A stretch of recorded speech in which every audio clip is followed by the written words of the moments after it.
Okay, good evening. We're back with First Chronicles chapter 28. David's instructions to Solomon. David summoned all his officials to Jerusalem, the leaders of the tribes and the commanders of the 12 army divisions, the other generals and captains, the overseers of the royal property and livestock, the palace officials, the mighty men, and all the other warriors in the kingdom. David rose and stood before them and addressed them as follows: My brothers and my people, it is my desire to build a temple where the ark of the Lord's covenant, God's footstool, could rest permanently. I made the necessary preparations for building it, but God said to me, "You must not build a temple to honor my name, for you are a warrior and have shed much blood. Yet the Lord, the God of Israel, has chosen me from among all my father's family to be king over Israel forever, for he has chosen the tribe of Judea to rule, and from among the families of Judea he chose my father's family.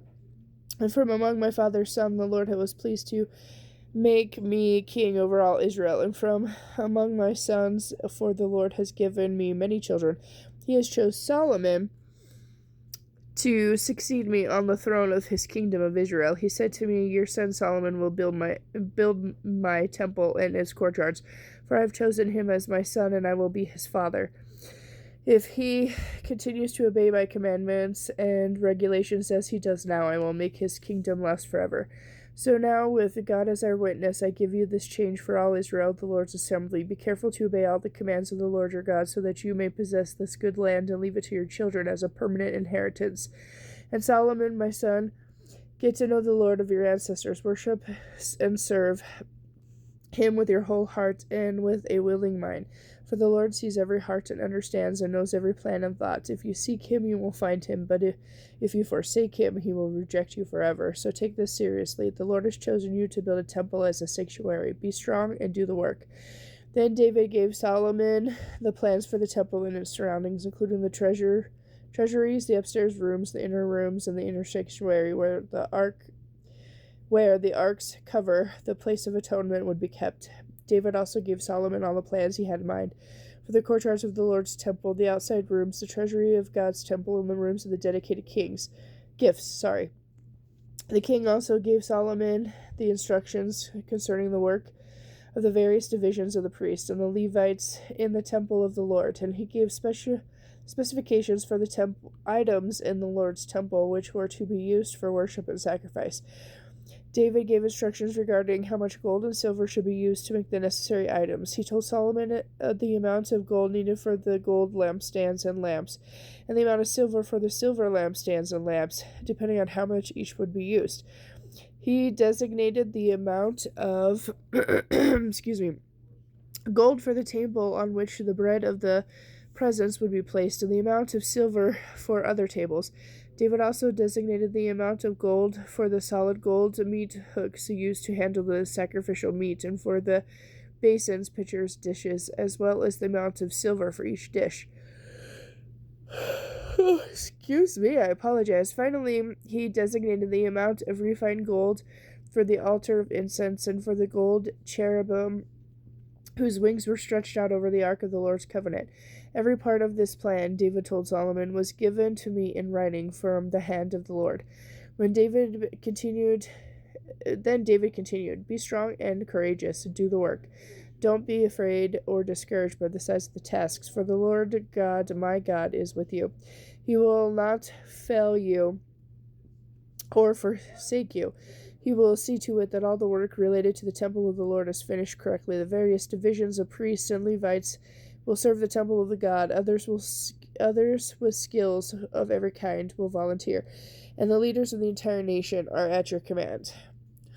First Chronicles, chapter 29.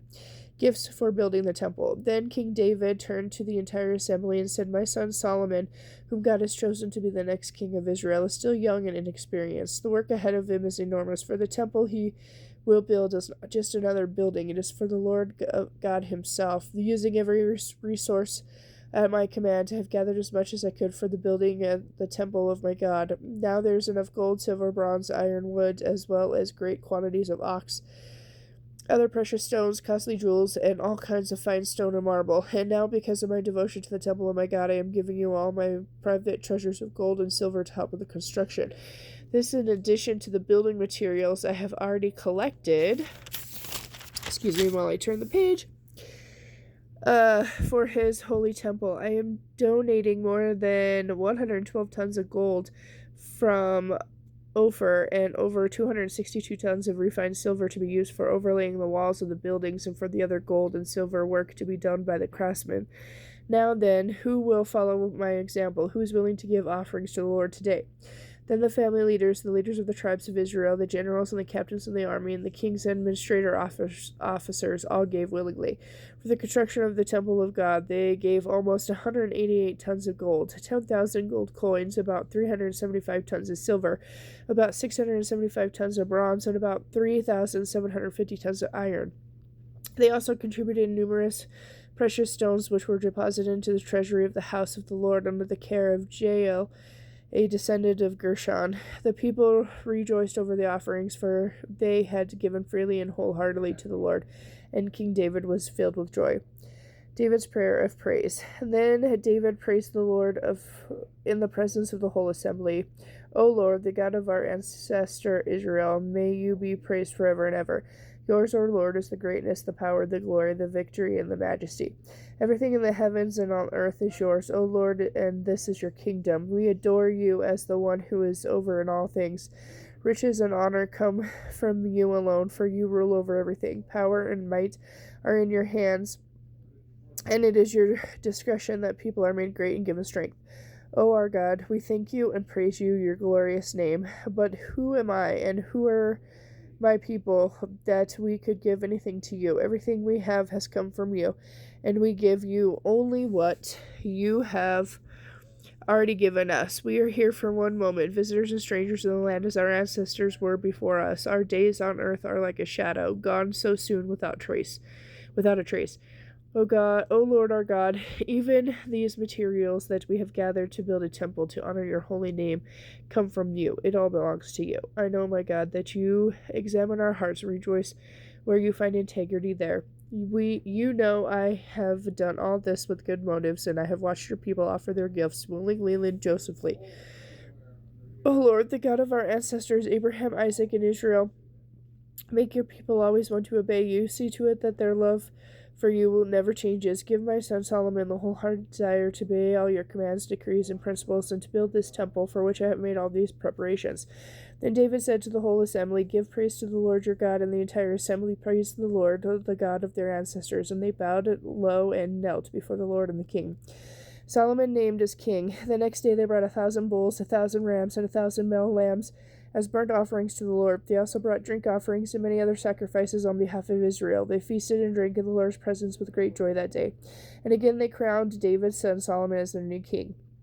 They anointed him before the Lord as their leader, and they anointed Zadok as their priest. So Solomon took the throne of the Lord in the place of his father David, and he prospered greatly, and all Israel obeyed him. All the royal officials and the army commanders and the sons of King David pledged their loyalty to King Solomon, and the Lord exalted Solomon to the entire nation of Israel, and stood in awe of him, and he gave Solomon even greater wealth and honor than his father. Summary of David's reign. So David, son of Jesse, reigned over Israel. He ruled Israel for 40 years in all, 7 years from Hebron, and 33 years from Jerusalem. He died at a ripe old age, having enjoyed long life, wealth, and honor. Then his son Solomon ruled in his place. All events of the King David's reign, from beginning to end, are written in the record of Samuel the seer, the record of Nathan the prophet, and the record of Gad the seer. These accounts include the mighty deeds of his reign, and everything that happened to him and to Israel and to all the surrounding kingdoms. Okay, with that, we've finished with 1 Chronicles, and tomorrow I'll be back with the beginning of 2 Chronicles.